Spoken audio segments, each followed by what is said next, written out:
前2天啊，海豚荣耀版上市了，很多消费者就在 Q 上汽大众了。你 ID.3什么时候降啊？这不，3月3日，上汽大众终于出招了。不过你们可能要失望了，这一次呢，价格上基本上没有太大的变化，但是上汽大众在金融政策和售后服务上却带来了一大波的福利。走，跟着我去 4S 店看看吧。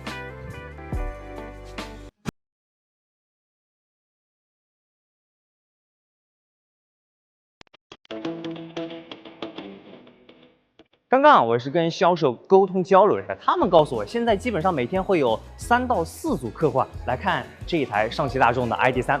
说实话，这一次虽然价格上没有太大的波动，但是政策的出台对于年轻消费者来说吸引力还是蛮大的。比如说，你现在19900就可以把 ID.3开回家了，剩下的呢3年免息贷款，3年月供。最低的话只需要1399，平均下来一天也就是46块钱嘛，差不多年轻人一天喝几杯咖啡的钱。这样的话，既不会影响你的生活品质，也降低了你的购入门槛，首付没有压力，月供呢也没有压力。还有一个政策就是3年最高6折的回购政策，相当于你一台12万的 ID.3。3年开完3年之后，你还可以7万2卖给上汽大众，你这样就可以有下一笔的启动资金去买另外的车了。所以这2个政策出来之后啊，对于年轻人来说，真的吸引力还是蛮大。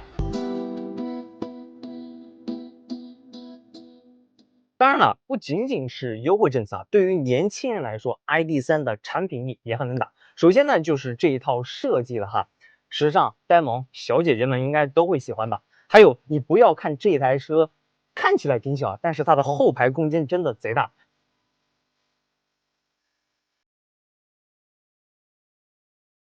2765毫米的轴距啊，我体验之后，我感觉比一些小型 SUV 后排空间都要大。还有大众的车嘛，最大的优势当然就是底盘了。ID.3呢，操纵起来挺灵活的，舒适性啊、操控感都挺强的。还有它的转弯半径也很小，这样的话，我们在市区代步的时候，像掉头啊、转弯啊、停车，对于新手或者是女生来说的话，都会比较方便的。